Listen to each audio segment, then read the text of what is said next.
Bonjour et bienvenue sur la chaîne Gaoufou, je suis ravi de vous retrouver aujourd'hui pour la 15e preview, une preview qui va concerner une équipe qui a joué l'Europa League il n'y a pas si longtemps que ça, une équipe qui a été championne de France, mais via la Coupe de France malheureusement, pas via le championnat, championne de France grâce à la Coupe de France, une équipe qui a connu deux finales de Coupe de France consécutives, c'était pas arrivé depuis 2000, ouais c'est ça, c'est 2000, depuis 99-2000.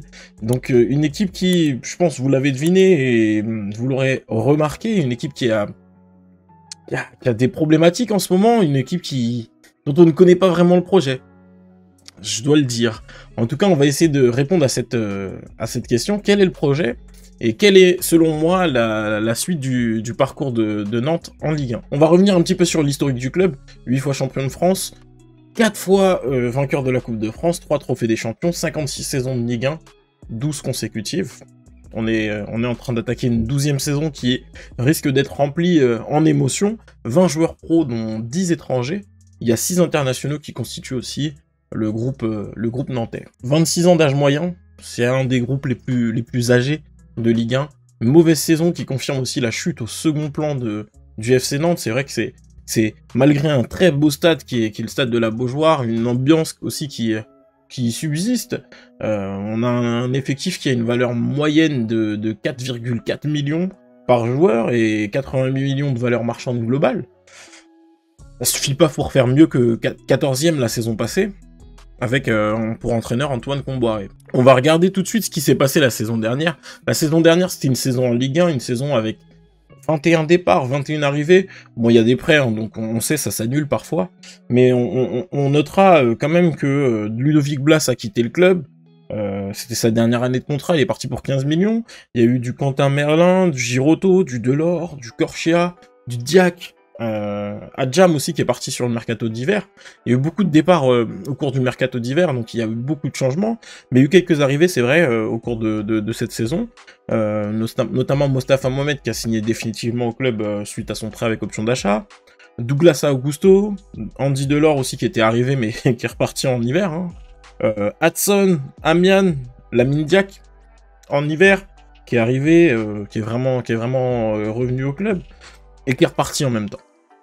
Voilà, il a fait un prêt, il est revenu, il est reparti en prêt. Voilà. Jean-Kévin Duverne, par contre, qui est venu du côté de Brest, franchement une belle recrue. Ils ont intégré aussi quelques jeunes, Zézé, Mepiou seulement 8 minutes de jeu, mais qui s'est entraîné quand même pas mal avec le groupe pro. Et on a vu aussi du Mathis Ablin qui a rejoint le club.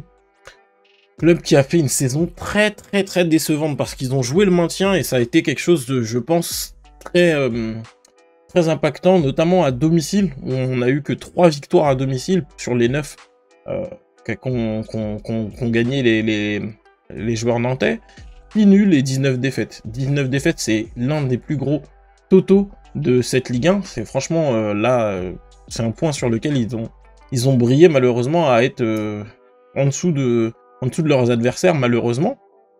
Seulement 30 buts marqués l'avant-dernière attaque de Ligue 1, 55 buts encaissés, c'est énorme, en sachant que quand même Alban Lafont, il nous sort 7 clean sheets en 28 matchs, ce qui n'est pas une mince affaire. On a du Mostafa Mohamed aussi avec 8 buts et 2 passes décisives, Mathis Ablin, 5 buts sur 12 matchs de temps de jeu, c'est quand même pas mal, c'est le joueur le plus décisif devant le but. Donc c'est pour ça aussi qu'ils l'ont recruté cette saison. Donc il y a une bonne saison de Mostafa Mohamed, d'Alban Lafont, Florent Mollet aussi qui s'en sort pas trop mal, avec une saison satisfaisante, Ablin, moi que j'ai mis du côté des satisfactions. 4 buts, 4 passes décisives pour Florent Mollet, bon c'est un peu en quelque sorte le maître à jouer, mais est-ce que ça suffira? En tout cas ça n'a pas suffi la saison dernière pour être à peu près au niveau des ambitions du club, c'est-à-dire finir en dehors de la course au maintien. Ils ont joué la course au maintien jusqu'aux dernières journées. En sachant par exemple que c'est un club qui a passé le plus clair de son temps dans la deuxième partie de tableau, qui a passé autant de journées dans le rouge que dans la première partie de tableau, donc ça a été difficile pour eux. Il y a eu l'arrivée d'Antoine Comboiré en cours de saison, donc avant-dernière attaque, deuxième pire équipe au niveau des défaites, hein. Et la saison 2022-2023, qui était la saison d'avant encore, bah c'était un peu la même chose. Ils finissent 16e à 1 point de la descente. Là, ils finissent à 1 point du Havre qui était promu et avant-dernier non relégable, enfin dernier non relégable, pardon. Donc ça a été compliqué. Et depuis la montée du club en Ligue 1, il y a 12 ans, ils n'ont pas réussi une saison à moins d'1 but encaissé par match. Hein, moins d'1 but par match, pardon. Parce que moins d'1 but, c'est compliqué de ne pas prendre un seul but dans la saison, mais 1 but par match. Ils ont toujours pris au minimum 1 but par match. Et ça va en augmentant. C'est-à-dire que là, aujourd'hui, on prend plus d'1 but par match, mais quasiment presque 1,5. C'est énorme. Il va falloir vraiment qu'ils agissent pour être meilleurs dans ce compartiment du jeu. On va voir, hein, mais je l'ai cité en révélation, Nathan Zézé qui fait partie des révélations, mais aussi des rumeurs aujourd'hui, donc on va voir comment ça va se passer. On a le coach Antoine Comboiré qui est le pilote là-dedans et qui, avec sa grosse carrière, il est entraîneur depuis 99 et avec la réserve du Paris Saint-Germain et depuis 2003 en pro. C'est un entraîneur de 60 ans qui est un des plus expérimentés de Ligue 1, 507 matchs à son actif, en comptant celui la première journée là qu'ils ont joué contre Toulouse si je me trompe pas. 5e saison à Nantes, il a entraîné de février 2021 à mai 2023 et de mars 2024 à ce jour. Donc c'est vrai que voilà, c'est un peu le pompier de service, il arrive généralement pour des situations un peu compliquées, il a réussi à gagner la Coupe de France avec Nantes. Mais c'est vrai qu'aujourd'hui, on ne peut pas dire que en termes de résultats, il est des très gros résultats, on voit, hein, il est à moins d'1 point par match, et moins d'1 point par match, ça fait 32 points. La saison dernière, 32 points, c'était ce qu'avait réussi à faire le Havre, et franchement, compliqué en rééditant ce même genre de performance, de croire que c'est une équipe qui va pouvoir se maintenir. Surtout au vu des joueurs qui sont mis à disposition. On voit aussi que c'est un coach qui est capable de prendre un peu plus de points depuis ses débuts en Ligue 1, qu'il est dans un projet aujourd'hui où il n'a pas forcément le rendement attendu. Mais est-ce que c'est de sa faute? On voit que ces équipes évoluent aussi principalement en 4-2-3-1. C'est un système dans lequel il a pris l'habitude d'utiliser ses joueurs. Maintenant, il est vrai qu'il sait s'adapter. Il s'adapte beaucoup aussi à ses adversaires. On va voir un peu du côté des transferts, qu'est-ce qui s'est passé. On a Mathis Ablin qui est arrivé pour 10 millions avec 2 en bonus. On a Tino Kadewere qui est venu de Lyon du haut de ses 28 ans. Hein. C'était le jeune à Lyon et il n'a jamais été au niveau où on l'attendait. Johan Le Penant aussi, qui est arrivé en prêt avec une option d'achat à peu près 2,5 millions. Donc 2 belles arrivées qui quittent l'OL et qui vont du côté du FCN. On verra ce que ça peut apporter à ce groupe. C'est vrai qu'en tout cas, on a Le Penant qui apporte de la profondeur. Mais est-ce que ça convient? Je vous laisse vraiment ça me laisse vraiment sur ma faim parce que quand je vois le mercato d'un club comme Nantes qui, la saison passée, a su valoriser quelques joueurs et n'arrive même pas là aujourd'hui à recruter dans des secteurs où justement ils ont perdu pas mal de joueurs. Je me dis bon là c'est quand même assez inquiétant. Il y a Thomas Sorba qui arrive de Huddersfield qui est en Ligue 1. Huddersfield, club de Ligue 1. Ligue 1 c'est la 3e division anglaise. Huddersfield, Thomas Sorba, il a réussi une bonne saison dans ce club. Malgré le fait qu'il soit descendu, il était en Championship la saison passée. C'est un prêt avec option d'achat. Pour moi, franchement, c'est un joueur de second rang. On verra ce qu'il est capable de donner en Ligue 1, mais franchement, c'est pas le titulaire que j'attends. En plus, on voit, hein, il joue ailier droit. Il y a d'autres joueurs qui sont assez marqués sur son poste, donc on verra. Quand même, là, au niveau des départs, du Junior Diaz qui part pour 2,5 millions. Ablin, mais on l'a vu, il signe de l'autre côté, c'était la fin de son prêt. On a Louane Doucet qui va signer du côté du PFC, donc on perd Doucet pour Emoutou Sami et Moussa Sissoko pour Le Penant.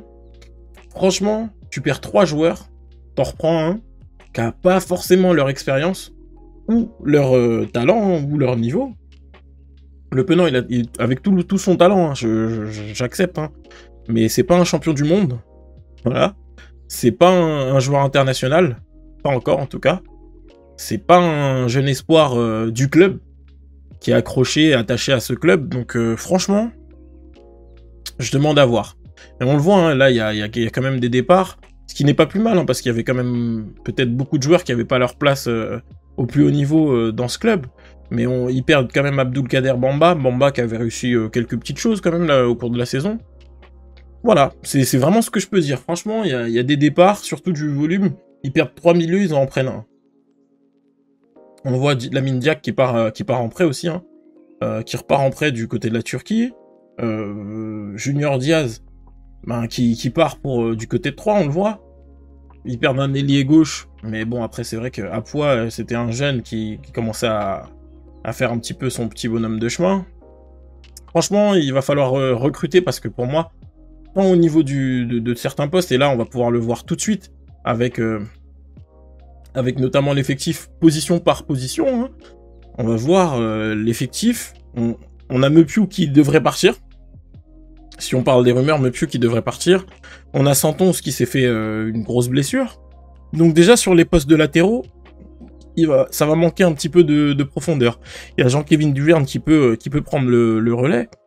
Mais du coup, ça laisse Nicolas Palois casser l'étau pour tout seul défenseur centraux. Nathan Zézé, il est censé partir aussi. Il est dans les rumeurs de transfert, on le voit, hein, du côté de l'Inter de Milan. Enfin, l'Inter Milan, pardon. Mepiou, il va du côté de Wolverhampton. Normalement, c'est 5 millions. Ça devrait bien se passer pour lui parce que ça devrait se faire là dans les prochaines minutes, peut-être. L'officialisation. Il y a Alban Lafont aussi, donc on voit du côté de l'Ajax. En termes d'arrivée, il y aurait Moriggio pour le remplacer, le gardien clermontois. Au milieu de terrain, on voit du Bamin qui pourrait arriver du côté de Dunkerque, il a été laissé libre, donc pourquoi pas, pour ajouter un petit peu de profondeur à ce milieu à 5, enfin à 4, pardon, pour l'instant ils sont 4, amener un 5e milieu de terrain dans cette équipe, mais on le voit, hein, tout de suite on le voit, on s'en rend compte, c'est un groupe de 20 joueurs, un groupe pro de 20 joueurs. Soit ils comptent vraiment sur les jeunes qui n'ont pas encore eu leur place dans l'effectif, soit vraiment ils se disent bon, on va réussir à faire quelque chose avec un groupe qui n'a pas réussi à être performant la saison passée, en tout cas pas au niveau de performance attendue, avec un Moses Simon aussi qui revient de blessure, d'une grosse blessure, des attaquants qui sont pas en confiance, Ganago, voilà, qui est pas forcément non plus très en confiance. Oh là là, ça fait beaucoup, hein. Moi je trouve que vraiment cet effectif là, trop peu de changements, trop peu d'apports, par pourquoi pas du talent des jeunes, mais surtout voilà, tous les postes sont pas comblés, il y a une accumulation aussi de joueurs au même poste. Je vois que Tino Kadewere, il a été surtout utilisé en tant qu'ailier, mais à la base c'est un buteur, donc est-ce que son niveau de performance sera le même à un poste qui n'est pas le sien? Ganago, il peut être utilisé sur les côtés, Ablin aussi. Ok, donc ça laisse Mostafa Mohamed. Mohamed qui a été un bon buteur, mais on a besoin de plus, quoi. Je pense que le problème de cette équipe, c'est qu'ils n'ont pas les joueurs pour donner les bons ballons. On le voit au milieu de terrain, Chirivella qui veut partir. Comborek a dit qu'il était ouvert à un départ, qu'il retiendrait pas les joueurs qui veulent partir. Je crois qu'il y a Chirivella et Douglas Augusto.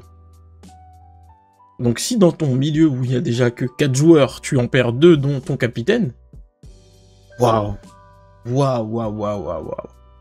Où va le FC Nantes? C'est vraiment ce que je me demande. Et quand je regarde où va le FC Nantes, moi ma réponse c'est qu'il mise sur un coach qui connaît le club. Ok, très bien, il mise sur un coach qui connaît le club. Il mise aussi sur la vente des trésors de guerre, les jeunes, la jeunesse du FC Nantes qui est réputé comme un des clubs formateurs les plus intéressants. Mais aussi, il mise sur un miracle.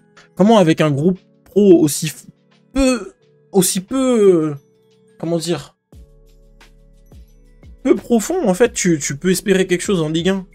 Non, là, c'est même le Havre, qui est pas du tout un club qui a les mêmes ressources, a réussi à constituer un groupe plus compact, plus homogène. Là, franchement, moi, quand je vois ça, je me dis, il y a un truc qui a pas été du côté de la famille Kita, où ils ont pas eu le petit truc de se dire, bon, il y a moins de droits télé, et on va investir quand même, remettre 20 millions. Franchement, pour 20 millions, tu refais l'équipe, hein. Tu refais l'équipe, et il y a des valeurs marchandes, donc tu vas vendre un petit peu, tu vas essayer de vendre pour une vingtaine, 20, 25 millions, et faire rentrer aller des joueurs pour aller peut-être, ouais, aller 30, 35. Et franchement, même sans mettre 20 millions, t'es capable d'aller chercher des bons coups sur le marché des transferts parce qu'il y a des joueurs libres. Non, franchement, c'est pas suffisant. Et en plus, ils ont fait une bonne préparation, Mais la préparation, comme beaucoup de choses, c'est un peu assez accessoire. Tant que c'est pas vraiment la bonne compétition qui est lancée, on peut pas vraiment se servir de ces matchs-là pour dire que l'équipe ne sera pas performante. 5 matchs de préparation, donc ça veut dire que c'est une équipe qui s'est préparée pour être prête le plus tôt possible.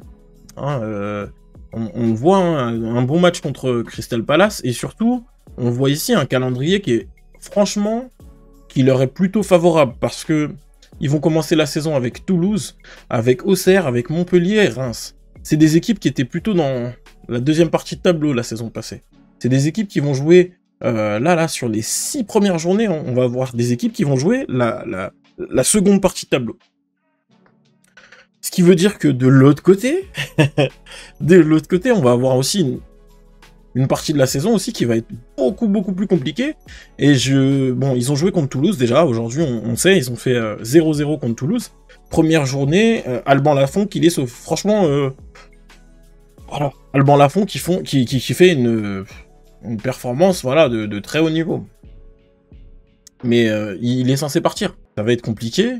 Et on le voit, hein, après ça enchaîne. Lyon, Nice, Strasbourg qui est plutôt, voilà, pareil moi que je vois milieu de tableau, donc plutôt une équipe qui est censée jouer le même type de place dans le classement que Nantes.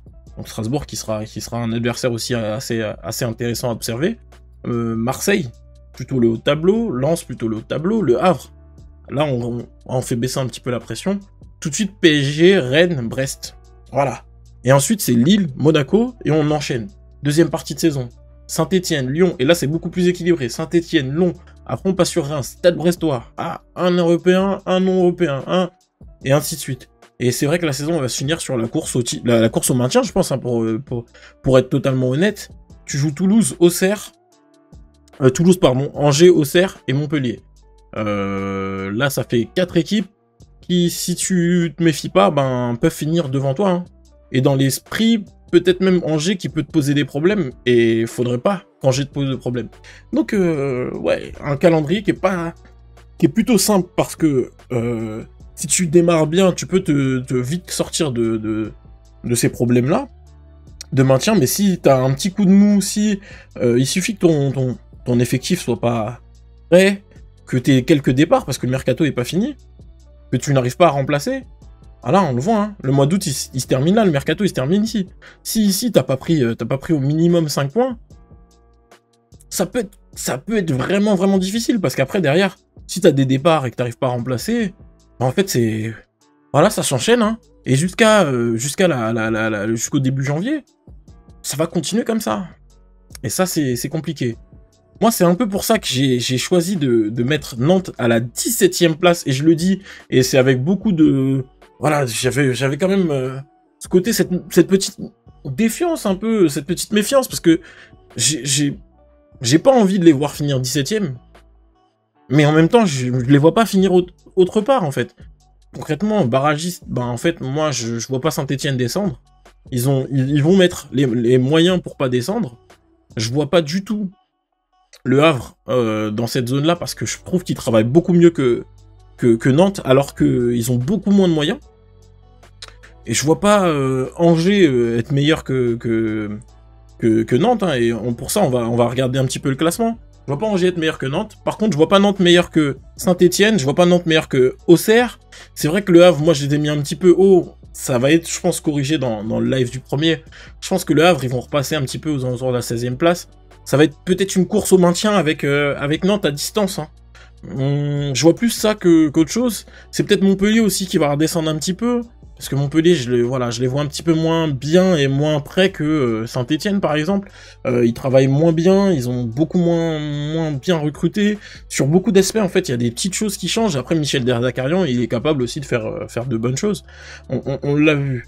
Maintenant, moi, dans ces duels d'équipes qui vont jouer le bas de tableau, franchement, Nantes, je trouve que c'est l'équipe la moins bien armée au moment où on parle, surtout au niveau des rumeurs. Quand je vois les rumeurs, c'est Alban Lafont qui part, tu me ramènes Moridiao qui a été pas le pire gardien, parce qu'il est bon, mais qui a été le gardien de la pire défense de la saison passée. Ouais, non, ok, il y a des accidents parfois, mais je pense que descendre, ça peut être quelque chose aussi qui va faire du bien aussi à l'institution nantaise, parce que, voilà, il faut du changement, il faut du changement.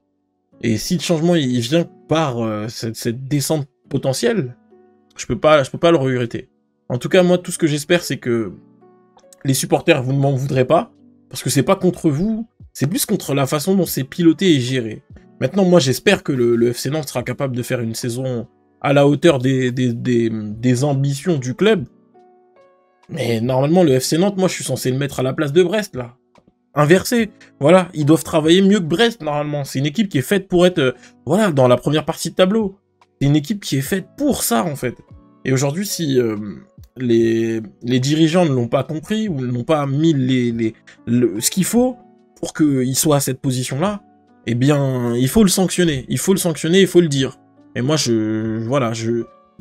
que ce soit Nantes ou Montpellier, c'est les deux équipes qui étaient en ballottage défavorable dans cette Ligue 1, selon moi. Après, il y a peut-être des choses qui, au cours du mercato, vont faire que ça va changer, mais aujourd'hui, c'est pas en amenant Le Penant et un joueur de 3e division anglaise que tu vas rassurer tout le monde. Ok, Ablid, c'est bien. Kadewere, il a très peu été bon, mais c'est pas suffisant, quoi. C'est pas suffisant. Le 1er septembre, on aura un live où on va challenger un petit peu ce classement que j'ai apporté là, notamment en inspectant les mouvements au mercato. Parce que là, je me suis basé sur, voilà, qu'est-ce qui a été fait là au moment où, au 4 août. Au 4 août, pour moi, Nantes, ça descend. Ils ont moins bien travaillé que les autres équipes. Ne serait-ce que le Havre, pourquoi je les mets derrière le Havre? Parce que pour moi, le Havre a fait un move qui est de changer son coach, même s'ils l'ont un peu subi. Ils ont mis quelqu'un qui est, pour moi, capable d'amener le projet à s'élever. Voilà. En tout cas, s'élever en dehors de cette lutte pour la zone rouge, mais plutôt pour les barrages. C'est pour ça que je les mets plutôt ici. Après, c'est vrai que je m'attendais à quelques mouvements du Havre, ce qui n'a pas été le cas, et c'est pour ça que lors de ce live, je pense qu'ils vont redescendre un petit peu plus bas. Voilà, j'arrête de me justifier. En tout cas, j'espère que cette vidéo vous aura plu et que vous avez apprécié ces previews. Il en reste 3. Il reste les previews. Je les dis pas dans l'ordre. Allez, puis si. Rennes, l'OM et l'OL. 3 grosses équipes de cette Ligue 1 qui vont permettre de terminer cette série de previews. Je l'espère en tout cas que vous avez apprécié. Et en tout cas, je kiffe vous lire dans les commentaires. N'hésitez pas à en poster, à en lâcher. Après, peut-être que je me ferai un petit peu taper sur les doigts à cause de cette vidéo sur Nantes. Je n'espère pas. J'espère que vous aurez compris où est-ce que je vais. En tout cas, je vous remercie pour votre écoute et je vous dis à très vite pour de nouvelles aventures sur la chaîne Gamefou. Ciao, ciao. Ciao, ciao.